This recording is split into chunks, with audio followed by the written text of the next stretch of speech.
Is the cultural expectation of home ownership in this country now just a historic curiosity? We aren't experiencing a dip, but a permanent shift for future generations. Well, I think this takes us back to the first question as well. I think younger people today are less interested in buying. Some of them want to buy. You know, if I was sort of 18 again, I'd be trying to get back on the housing market or trying to enter the housing market as quickly as possible. But that's not the case for many young people today. I think, you know, they appreciate the fact that they can sort of move around. They're more footloose.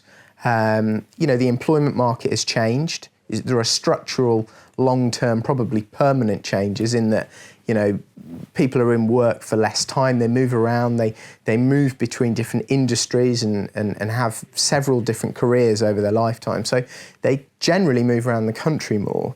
And I think for that reason, and you know, we're sort of more part of a throwaway society where people have things for a shorter period of time and, you know, want changes and probably change, you know, their families, there's more divorce.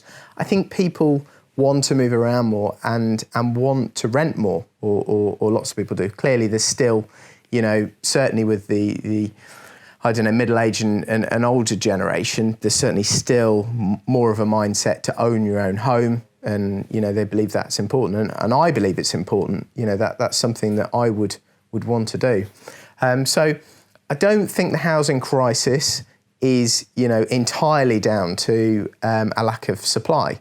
I think, you know, there may be certain parts of the population that maybe don't save for a deposit because they spend it on other things. You know, we're in a consumer society now.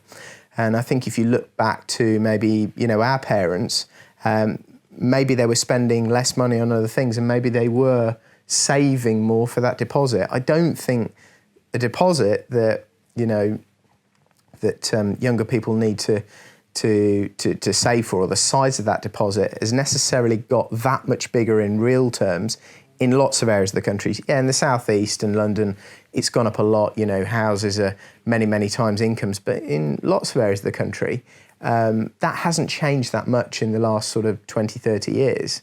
I just think the propensity to save, you know, you just need to look at figures coming out of the Bank of England. Certainly, you know, with our younger generations is reduced. And I think that therein lies you know, a very fundamental shift in our culture.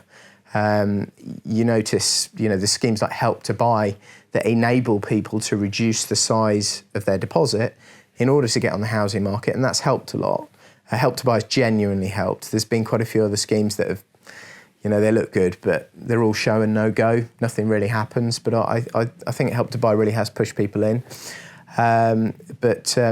Yeah, I think lots of people, you know, they may say they want to buy, but I think they don't want to buy enough to, you know, go without the meals out, you know, the holidays abroad and everything like that to save the deposit, and they don't actually go and do it. So, yeah, how much do they really want it? I'm definitely sort of seeing now that we've got quite a lot of staff employed, a lot of young staff, that it's a month to month living that they have. A lot of their contracts and rents and things like that. It's all month to month. There's not much annual savings anymore.